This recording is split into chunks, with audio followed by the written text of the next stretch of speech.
اس بیان کے باوجود اور ان تمام ذمہ داریوں کے باوجود جو تحریک طالبان بہت دلیری سے جس کو ایکسیپٹ کرتی ہے، پاکستان میں ہونے والے جتنے بھی بڑے واقعات ہیں جن میں تحریک طالبان نے حصہ لیا ہے، تحریک طالبان ہمیشہ اس کا نہ صرف یہ کہ صحافیوں سے رابطہ قائم کر کے ذمہ داری قبول کرتی ہے، بلکہ کئی واقعات میں اس قسم کے ویڈیو پیغامات بھی سامنے آتے ہیں جیسا کہ آپ نے دیکھا۔ لیکن جنرل ثناء اللہ خان نیازی کے واقعے کے باوجود اور اس تمام کے صورتحال کے باوجود جب ڈرون حملے میں تحریک طالبان کے سربراہ حکیم اللہ محسود نشانہ بنا دیے جاتے ہیں تو یہ سوال بھی اٹھتا ہے کہ اس حوالے سے کیونکہ امریکہ نے مذاکرات کی راہ میں رکاوٹیں کھڑی کی ہیں، امریکہ کے خلاف بڑی کارروائی ہونی چاہیے، حکومت پاکستان کے عوام رد عمل کا اظہار کرے، اور اس کے لیے کچھ سیاسی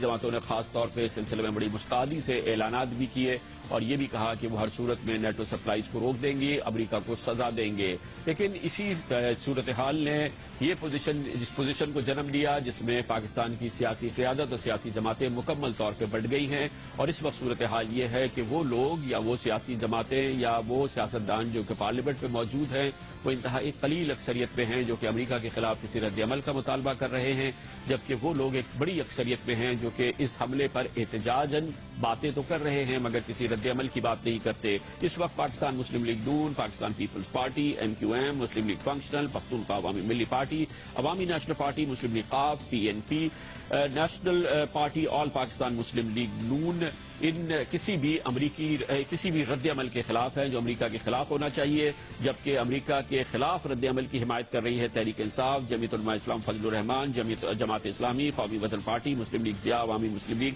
عوامی جمہوری اتحاد، اور آج کی قومی اسمبلی میں اس وقت تقریباً 276 اراکین ایسے ہیں جو نہیں چاہتے کہ امریکہ کے خلاف کسی قسم کے رد عمل کا اظہار ہو، جبکہ 55 اراکین ایسے ہیں جو کہ یہ چاہتے ہیں کہ امریکہ کے خلاف رد عمل ہو، نیٹو سپلائیز روک دی جائیں۔ صاف یہ لگتا ہے کہ پاکستان کی جمہوری سیاسی قیادت نے اس مطالبے کو مسترد کر دیا ہے، مگر یہ احتجاج جاری رکھتے ہیں۔ وہ کہتے ہیں کہ ڈرون حملے ضرور بند ہونے چاہیے، چاہے ہمارے سرکاری اعداد و شمار اس سلسلے میں کچھ بھی کہتے ہیں۔ اور اب تحریک انصاف کے سربراہ عمران خان جن کی جماعت کی پختونخوا میں حکومت ہے، انہوں نے 20 نومبر کی ڈیڈ لائن دی ہے اور اس کے بعد انہوں نے کہا ہے کہ ان کی جماعت نیٹو سپلائیز روک دے گی خیبر پختونخوا میں۔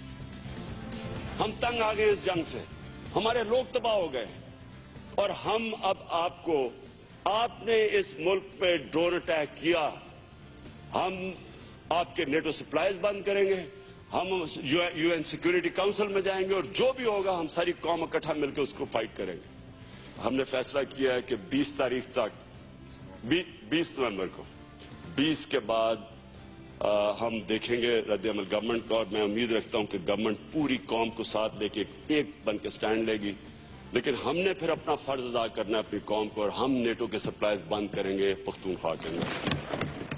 یہ بات آپ کو ضرور یاد دلانا ضروری ہے کہ نیٹو سپلائیز پاکستان نے پہلے بھی بند کی ہیں، پہلے ایسا نہیں ہوا ہے کہ نیٹو سپلائیز بند نہیں کی گئی ہیں۔ جب نیٹو کا حملہ ہوا تھا سلالہ چیک پوسٹ پہ اور پاکستان کی فوج کے 24 اہلکار اس میں شہید ہو گئے تھے، حکومت پاکستان نے رد عمل کا اظہار کیا تھا اور فوری طور پہ نیٹو سپلائیز روک دی تھی۔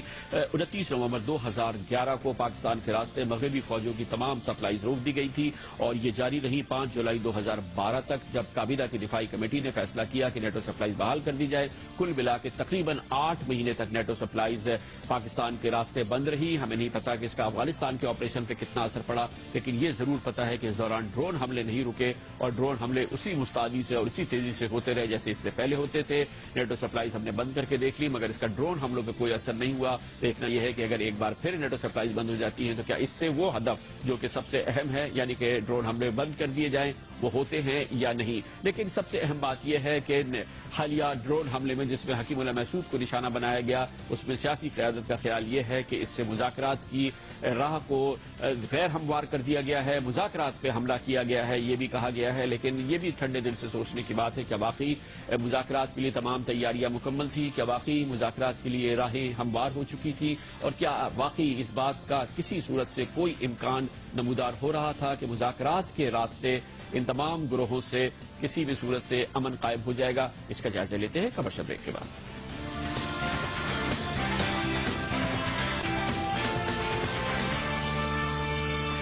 Welcome back. اب سے نہیں طویل عرصے سے پاکستان کی سیاسی قیادت کا یہ کہنا ہے کہ پاکستان میں جاری بدامنی اور دہشت گردی کا راستہ یہی ہے اس سے نمٹنے کا کہ طالبان سے مذاکرات کیے جائیں, تمام انتہا پسند گروہوں سے مذاکرات کیے جائیں. اس میں یہ وہ واحد معاملہ ہے جس میں پاکستان کی سیاسی قیادت میں کوئی اختلاف نہیں ہے.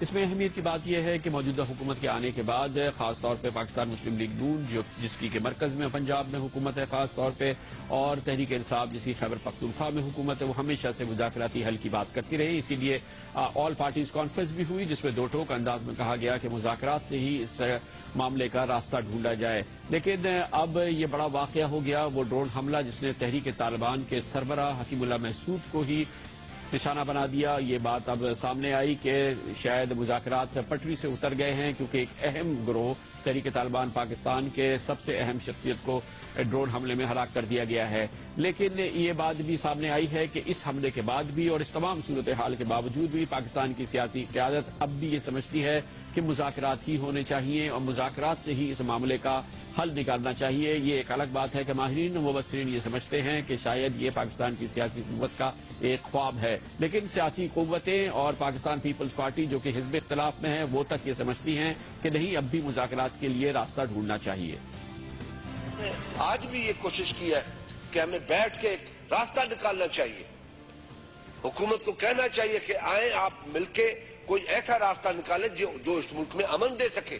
آج اس ایوان میں پلان ہو کے آتا ہے کہ ہمیں کس طریقے سے حکومت کو راستہ دینا ہے کہ ہم امن کی طرف جائیں, اسٹیٹ کو بچانے کے لیے جائیں. یہ ایک تاریخ ہے پہلی مرتبہ کہ اپوزیشن راستہ دے رہی ہے, اپوزیشن امن کی بات کر رہی ہے, اپوزیشن اسٹیٹ کو سیو کرنے کی بات کر رہی ہے.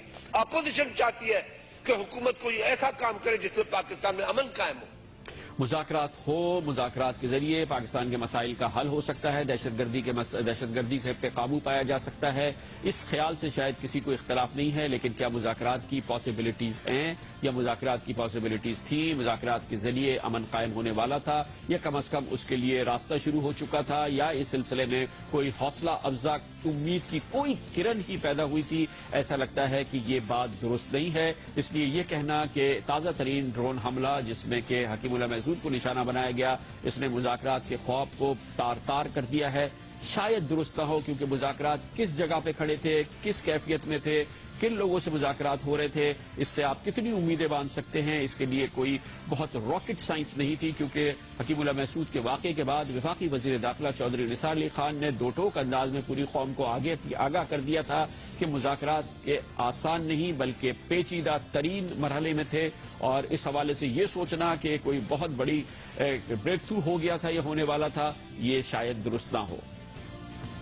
جو سب سے بڑا مسئلہ تھا, اور اب میں یہ بات ریکارڈ پہ کہنا چاہتا ہوں کہ وہاں تحریک طالبان پاکستان کے جو باضابطہ گروپ ہیں وہ 37 ہیں, جو تحریک طالبان کے چھتری کے ماتحت آتے ہیں. وہ اپنے آپ کو اس چھتری میں شامل تو کرتے ہیں, اس کے ڈسپلن کے پابند نہیں. اگر مختلف چھوٹے اور گروپوں کو مد نظر رکھا جائے اور ان کو شامل کیا جائے تو پوری تعداد ایسے گروپوں کی جو پاکستان کے اندر آپریٹ کر رہے ہیں وہ 50 سے لے کر 70 ہے. افیکٹو گروپس 14 سے لے کے 16 ہیں جو افیکٹو گروپس ہیں. افیکٹو کا مطلب ہے کہ جن کے پاس کم از کم تعداد 150 یا 200 جنگجوؤں کی ہے یا آرمڈ گروپس کی ہے. اب ظاہر ہے کہ ہمارا جو پہلے مرحلے میں کوشش تھی وہ یہی تھی کہ ایک چھتری کے تحت بات کی جائے. ایک طرف تو یہ صورتحال ہے جو آپ کے سامنے پیش آئی ہے, آپ خود اندازہ لگا سکتے ہیں کہ مذاکرات کی کامیابی کے کتنے امکانات تھے اور کس حد تک یہ آگے بڑھ رہے تھے. دوسری جانب ایک اور صورتحال بھی تھی کہ گو کہ پوری قوم نے, پوری پاکستان کی سیاسی قیادت نے مذاکرات کے لیے حامی بھری تھی, اور اس سلسلے میں تمام وہ اقدامات کیے گئے تھے جس کے ذریعے تمام حربی گروپوں کو بتایا گیا تھا کہ ہم مذاکرات کرنا چاہتے ہیں, اس کے لیے فضا کو سازگار بنایا جائے. لیکن اس کی کوئی سنوائی نہیں ہوئی تھی, بلکہ طالبان کی جانب سے باقاعدہ یہ کہا گیا تھا کہ کسی قسم کی سیز فائر نہیں ہوئی ہے اور نہ ہی اس کا کوئی وعدہ ہوا ہے. یہی وجہ ہے کہ اے پی سی کے باوجود تمام قومی سیاسی قیادت کے اس عزم کے باوجود کہ مذاکرات ہو، واقعات ہوتے رہے اور صورتحال اتنی پیچیدہ ہو گئی تھی جو کہ آپ کے سامنے ہے، لیکن اس کا برملا اظہار اسی مذاکراتی کوشش کے سب سے بڑے اہمیت کے رکن اور سربراہ جناب چودھری نثار علی خان نے کیا قومی اسمبلی میں حکیم اللہ محسود کے واقعے کے بعد۔ جنرل نیازی کو شہید کیا گیا۔ جنرل نیازی، ان کے ساتھ ایک کرنل اور تیسرے ان کے ایک جوان پاکستان فوج کے، جو ایک روایتی طور پہ موو کر رہے تھے، کوئی ان کی ملٹری موومنٹ نہیں تھی، ظاہر ہے ہمیں روکنا پڑا۔ اسی دوران چرچ کا واقعہ ہو گیا، ہم اسی سے ہی نکل پا رہے تھے تو قصہ خانی بازار کا واقعہ ہو گیا، بس کا واقعہ ہو گیا۔ اس کے پیچھے کون ذمہ دار تھے، اس کے بہت سے شواہد ہمارے سامنے آ گئے۔ یہ ایک اور رکاوٹ تھی۔ جب یہ ریکارڈ سامنے ہیں تو آگے کس طرح بڑھا جائے؟ تو جو حالات اور واقعات میرے سامنے تھے، میں نے ایک فکرے سے اس کی وضاحت کی کہ جب لاشیں آپ کی صحن میں پڑی ہوں تو پھر آپ مذاکرات نہیں کر سکتے۔ تو مذاکرات نہیں کر سکتے، یہ تھی صورتحال جو کہ مذاکرات کے حوالے سے تھی۔ تو ہمیں یہ دیکھنا پڑے گا کہ کیا واقعی اس تازہ ترین واقعے کی وجہ سے مذاکرات کو ناقابل تلافی نقصان پہنچا دیا گیا، یا وہ خواب جو شرمندہ تعبیر ہونے والا تھا وہ تار تار ہو گیا، یا وہ ایک خوفناک خواب میں تبدیل ہو گیا۔ یہ تو ابھی کی صورتحال ہے۔ جب سے یہ کیفیت شروع ہوئی، مذاکرات کی باتیں شروع ہوئی، ماہرین اور مبصرین نے کہا کہ اس سے پہلے نہ صرف مذاکرات ہوئے ہیں بلکہ معاہدے بھی ہوئے ہیں، وہ سب کے سب بیکار ثابت ہوئے ہیں۔ اس لیے اس وقت بھی مذاکرات سے کوئی حل نکل آئے اس کی امید بہت کم ہے۔ آپ اس سلسلے میں امید ضرور لگا سکتے ہیں، مگر ماہرین نے پہلے ہی اس سلسلے میں مبصرین نے خبردار کیا تھا۔ طالبان نے بھی جو شرط لگائی ہے ڈرون حملوں کی بندش کی، میرے خیال میں نہ وہ علماء کرام کے بس میں ہے اور نہ حکومت کے بس میں ہے کہ وہ ڈرون حملے بند کرا دے۔ اور طالبان نے یہ کہہ دیا ہے میری معلومات کے مطابق کہ جنگ بندی تب ہو سکتی ہے کہ حکومت ہر طرح کی کارروائیاں بھی بند کر دیں اور ڈرون حملے بھی بند کر دیں۔ اب ظاہری بات ہے کہ اس پہ مجھے نہیں لگتا کہ حکومت یا آمادہ ہوگی یا حکومت طالبان کی خواہش کے مطابق کچھ کر سکے گی۔ باقاعدہ آپ کو اندازہ ہو رہا ہے کہ کیا واقعی مذاکرات کے عمل سے ہم کس جانب بڑھیں گے؟ صرف اس وقت جو زمینی حقائق ہیں وہ آپ کے سامنے میں نے رکھے ہیں، دوسری جانب ڈرون حملوں کے حوالے سے بھی سرکاری موقف ہے، زمینی حقائق ہیں، اس میں کہیں پہ بھی ہمارا اپنا تبصرہ یا ہمارے اپنے حقائق نہیں ہیں، وہ بھی آپ کے سامنے ہیں کہ ڈرون حملوں سے کیا نتیجہ نکلا ہے۔ اور دوسری جانب اب یہ صورتحال ہے کہ مذاکرات کے لیے دوبارہ پاکستان کی سیاسی قیادت چاہتی ہے کہ اس سلسلے میں مذاکرات کر لیے جائیں۔ حکیم اللہ محسود کا واقعہ ہو چکا ہے، ڈرون حملے ہو رہے ہیں، آئندہ بھی ہوں گے، اور اس بات کی کوئی گارنٹی نہیں ہے کہ جو نیا امیر بنتا ہے تحریک طالبان کا یا طالبان کے کوئی اور لوگ امریکہ کے نشانے پہ آتے ہیں تو وہ ایک بار پھر ڈرون حملوں کا نشانہ بنیں گے۔ اس لیے اندازہ لگانا مشکل نہیں ہے کہ اس حوالے سے کتنی ہمیں توقع لگانی چاہیے۔ حکیم اللہ محسود کے واقعے کے بعد مذاکرات کی کیفیت اور ان کی کامیابی کے امکانات پر روشنی ڈالی ہے خصوصی رپورٹ میں ہمارے نمائندہ خصوصی سید عارفین نے، جنہوں نے پشاور میں یہ رپورٹ مرتب کی۔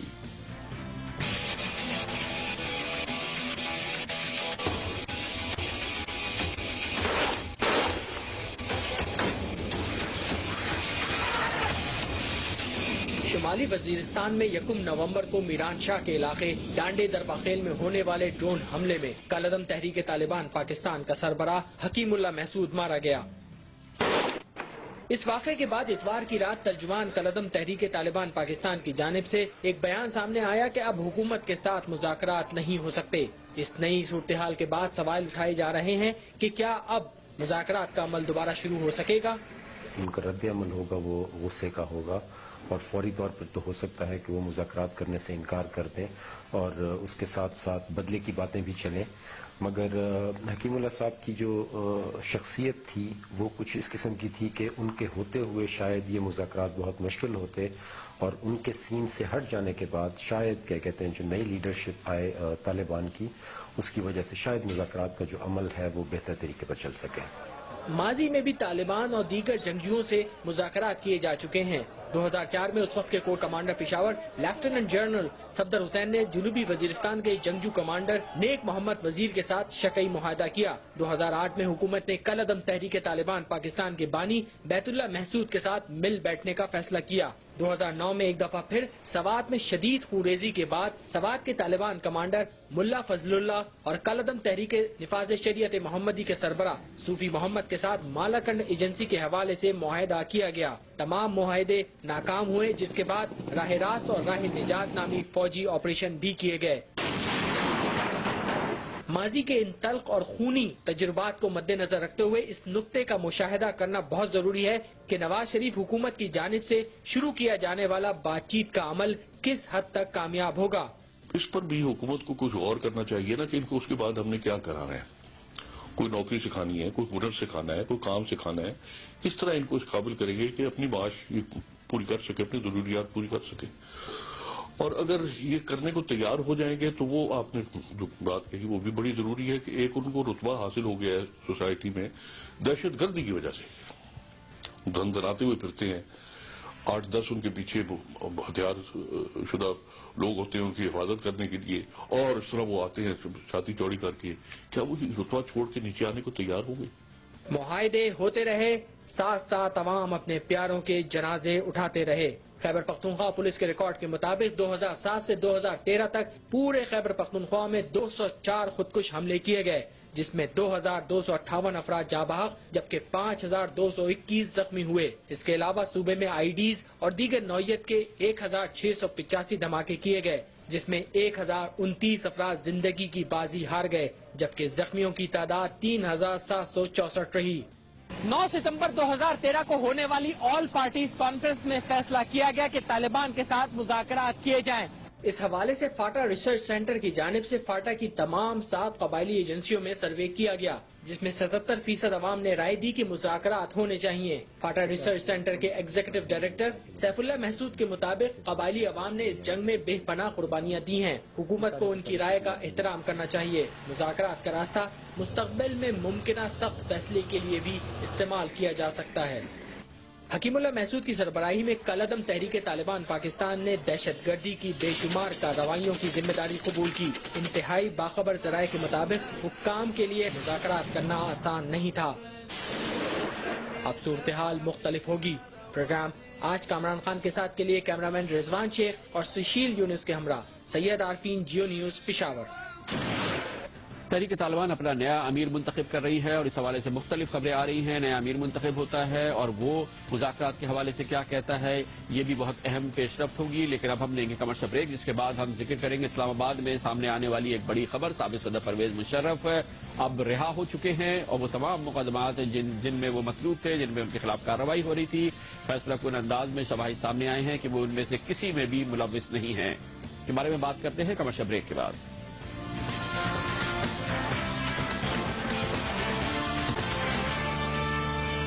Welcome back. پاکستان میں 9 سال تک حکمرانی کرنے والے سابق صدر جنرل پرویز مشرف آج 8 ماہ کی نظر بندی کے بعد رہا ہو گئے، اسی اسلام آباد سے جہاں سے ان کا سکہ چلتا تھا اور 9 سال تک چلتا رہا۔ اب وہ 8 ماہ سے وہاں نظر بند تھے اور آج وہ رہا ہو گئے ہیں۔ 4 مقدمات جن میں ان کی گرفتاری کی گئی تھی، اس کے حوالے سے یہ بات بھی سامنے آئی ہے کہ ان کے خلاف کوئی ثبوت بھی نہیں ہے اور ان کو تمام مقدمات میں ضمانت پر رہائی ملی، اور جس کے بعد اب وہ ایک آزاد شخصیت ہیں۔ جنرل پرویز مشرف نے پچھلے 8 مہینے گو کے نظر بندی میں گزارے، لیکن یہ نظر بندی انہوں نے اپنے اسلام آباد کے چک شہزاد کے فارم ہاؤس میں گزاری اور اس دوران وہ تمام مقدمات، وہ الزامات جو ان کے خلاف لگ سکتے تھے لگائے گئے، مقدمات قائم کیے گئے، اور اب یہ واضح طور پہ نظر آ رہا ہے کہ انہوں نے یہ فیز گزار لیا ہے۔ مشکل مرحلہ تھا لیکن یہ مشکل مرحلہ وہ عبور کر چکے ہیں۔ واضح طور پہ یہ بات سامنے آ چکی ہے کہ ان کے خلاف نہ نواب اکبر بگٹی کیس میں کوئی ثبوت سامنے آیا ہے، نہ محترمہ بے نظیر بھٹو کیس کے اندر کوئی ثبوت سامنے آیا ہے، نہ ہی لال مسجد کیس یا عبدالرشید غازی قتل کیس میں ان کے خلاف کوئی ثبوت سامنے نہیں آیا ہے، اور یہ بات واضح طور پر بتا بھی دی گئی ہے۔ اس کے علاوہ ججوں کو حبس بیجا میں رکھنے کے سلسلے میں کیا ان کے خلاف شواہد ہیں یہ ہمارے علم میں نہیں ہے، لیکن ان چاروں مقدمات میں ان کی ضمانت بھی ہو گئی، جس کے بعد آج انہیں رہا کر دیا گیا ہے۔ آئندہ وہ کیا کریں گے، اس کے لیے وہ ایک متوقع طور پہ ایک بڑی پریس کانفرنس کرنا چاہتے ہیں، جس میں وہ اپنے 8 ماہ کی نظر بندی اور اپنے مستقبل کے حوالے سے قوم کو اعتماد میں لیں گے۔ اس وقت وہاں کیا ہو رہا ہے، اسلام آباد کے باہر ان کے فارم ہاؤس کے باہر موجود ہیں ہمارے سینئر کورسپونڈنٹ اعزاز سید۔ بہت بہت شکریہ اعزاز سید صاحب، کچھ بتائیے اندر کیا ہو رہا ہے اس فارم ہاؤس کے باہر، اور باہر کا بتائیے کہ اس سیکیورٹی کا کیا ہوا جو سب جیل کی حیثیت سے یہاں پہ رکھی گئی تھی، سب جیل ختم ہو گئی، کیا سیکیورٹی بھی ختم ہو گئی؟ کامران صاحب، سب جیل تو ختم ہو گئی ہے، لیکن رات 12 بجے کے بعد جیل کا سارا عملہ عملی طور پر یہاں سے چلا جائے گا۔ پرویز مشرف صاحب نے رہائی کے فوری بعد جیل عملے کو ایک پرتعیش کھانا دیا ہے، ایک عشائیہ دیا ہے، تمام عملے کو کھانا دیا گیا ہے۔ جیل کے اندر سب جیل جو 12 بجے تک تو تکنیکی اعتبار سے ہم کہہ سکتے ہیں، تاہم اسلام آباد کے چیف کمشنر نے اس حکم نامے پر دستخط کر دیے ہیں جس کے مطابق اب یہ سب جیل نہیں رہی۔ تو جیل کے اندر اس وقت احمد رضا قصوری صاحب کے مطابق ان کی اہلیہ اور ان کی بیٹی موجود ہیں جو کہ پرویز مشرف صاحب کے ساتھ موجود ہیں۔ اس کے ساتھ ساتھ ان کے جو چیف سیکیورٹی افسر ہیں کرنل الیاس وہ موجود ہیں، جبکہ ان کے فارم ہاؤس کے باہر آل پاکستان مسلم لیگ کے عہدیدار اور رہنما اور ان کے کارکن بڑی تعداد میں یہاں پر موجود ہیں۔ ان کے حق میں انہوں نے نعرے بازی بھی کی ہے اور یہ توقع کر رہے تھے، اور ان کی ابھی تک یہ خواہش ہے کہ وہ اپنے رہنما سابق صدر پرویز مشرف سے ملاقات کریں، لیکن اس سے پہلے قومی اسمبلی میں جو واحد رکن ہے قومی اسمبلی کے پی ایم ایل کے افتخار الدین وہ یہاں پر موجود تھے، احمد رضا قصوری موجود تھے اور دیگر رہنما موجود تھے۔ انہوں نے بھی ملنے کی کوشش کی تھی سابق صدر جنرل ریٹائرڈ پرویز مشرف سے، لیکن اندر سے انہیں ہدایت کی گئی کہ وہ آج کسی سے نہیں ملاقات کریں گے، ابھی تک وہ کسی سے ملاقات نہیں کر رہے۔ تاہم کل وہ اپنے پارٹی کے چیدہ جو عہدیدار ہیں اور اہلکار ہیں اور جو کارکن ہیں ان کا ایک اجلاس ضرور طلب کریں گے، جس کے بعد وہ متوقع طور پر ایک پریس کانفرنس سے بھی خطاب کریں گے۔ جی بہت بہت شکریہ اعزاز سید ہمارے ساتھ تھے، ایک اور اس کے بعد ذکر کریں گے وہ پارلیمنٹ، جو سجی پارلیمنٹ کے باہر، پارلیمنٹ ہاؤس کے باہر سینٹ کے وہ اراکین جو احتجاج کر رہے ہیں، سینٹ سے بائیکاٹ انہوں نے کیا ہوا ہے۔ آج سینٹ کا اجلاس پارلیمنٹ کے باہر سڑک پہ کیا۔ یہ سیاست کا ایک دلچسپ منظر تھا جو دیکھنے میں آیا، اس کے بارے میں آپ کو بتائیں گے کمرشل بریک کے بعد۔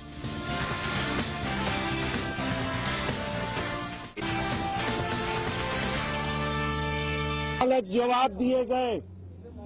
آئے آئے آئے آئے ویلکم ویلکم، آئے آئے آئے آئے آئے آئے آئے شیر علی صاحب آئے، شیر علی صاحب آئے، آپ آئے۔ یہ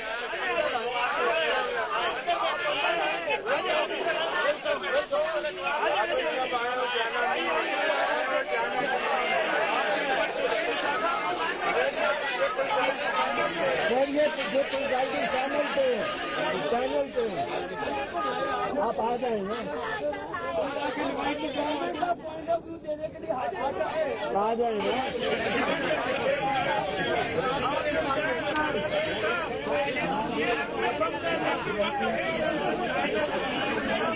جی تو میں آپ سے کہہ رہا تھا، یہ مناظر تھے پارلیمنٹ کے باہر سڑک کے، جہاں پر آج سینٹ کا اجلاس منعقد کیا گیا۔ متوازی اس کو اجلاس کہا گیا۔ پاکستان پیپلز پارٹی اور عوامی نیشنل پارٹی سے تعلق رکھنے والے سینٹ کے اراکین آج اپنا اجلاس سڑک پر منعقد کر رہے تھے، اور ان کا کہنا یہ تھا کہ وہ اس رویے کے خلاف احتجاج کر رہے ہیں جس کے حوالے سے انہوں نے کہا تھا کہ وفاقی وزیر داخلہ جناب چودھری نثار علی خان کا سامنے آیا تھا، جب بقول ان سینٹ کے اراکین کے انہوں نے جوابات دیے تھے ملک میں دہشت گردی کے واقعات کے حوالے سے، اور انہوں نے کہا تھا کہ یہ جوابات اور اس میں جو اعداد و شمار دیے گئے وہ غلط تھے۔ اس کے بعد جو صورتحال وہاں پہ پیدا ہوئی، ان سینیٹرز نے کہا کہ جناب چودھری نثار علی خان نے بدتمیزی بھی کی اور ان کا رویہ ناقابل برداشت تھا، جس کے بعد انہوں نے آج احتجاج کیا۔ وہ کہتے ہیں کہ جناب چودھری نثار علی خان کو اس سلسلے میں معافی مانگنی پڑے گی، ورنہ وہ اپنا اجلاس سڑک پر ہی منعقد کیا کریں گے۔ سیاست میں ایسے ہی مناظر ہوتے ہیں، عام طور پہ دیکھنے میں آتے ہیں۔ آج کیا ہوا اور اس کی بیک گراؤنڈ ہم پوچھیں گے، ہمارے ساتھ موجود ہیں ہمارے سینئر کورسپونڈنٹ وحید چودھری. جی ارشد بتائیے گا، یہ کچھ ہمارے ناظرین کو سمجھائیے کہ یہ ایک سڑک پہ کیا ہو رہا تھا پارلیمنٹ کے باہر آج. جی ہاں صاحب، بالکل یہ آج پاکستان کی پارلیمانی تاریخ کا ایک منفرد واقعہ ہوا ہے کہ پارلیمنٹ کے احاطے میں اپوزیشن سینیٹرز نے ایک متبادل اجلاس منعقد کیا، اور یہ پاکستان پیپلز پارٹی کی طرف سے جو اس اجلاس کی صدارت جو ہے وہ اس کے روح رواں جو تھے رضا ربانی اور اعتراض احسن، وہ اس اجلاس میں پیش تھے.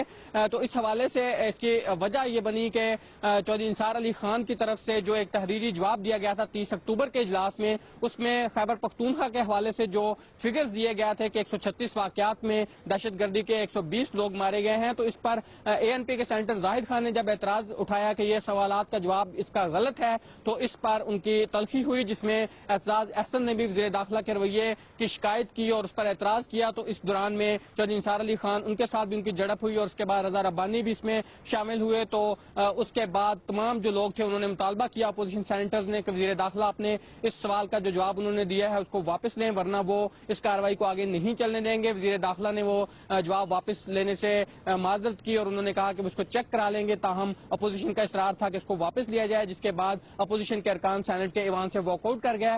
اس دوران حکومت نے منانے کی کوشش کی، تاہم وہ نہیں واپس آئے، اور ان کا مطالبہ تھا کہ وزیر داخلہ اس جواب کو واپس لیں، جس کے بعد دونوں فریقین اپنے موقف پر ڈٹے رہے. اور بلاخر آج اپوزیشن نے ایک ایجنڈے کے تحت سینٹ کا جو متبادل اجلاس ہے وہ باہر منعقد کیا، اور اس کا ایک ایجنڈا جاری بھی کیا گیا، جس میں تمام جو اپوزیشن کے سینیٹرز تھے ان کا مطالبہ تھا کہ وزیر داخلہ کا جو رویہ ہے وہ اس پارلیمنٹ کو یرغمال بنانے والا ہے اور اس کو کسی طور قبول نہیں کریں گے. یہ بھی دلچسپی کی بات ہے کہ آج اراکین کی زیادہ اکثریت سڑک والے اجلاس میں تھی اور کم اکثریت اندر سینٹ کے ہال میں. کمرشل بریک اور اس کے بعد ذکر کرتے ہیں کراچی کو فرقہ وارانہ فسادات میں جھونکنے کی کوشش اور سازش سامنے آ رہی ہے، اور آج بھی اس کے اثرات دیکھنے میں آئے. پولیس کیا کر رہی ہے یہ پوچھیں گے کمرشل بریک کے بعد.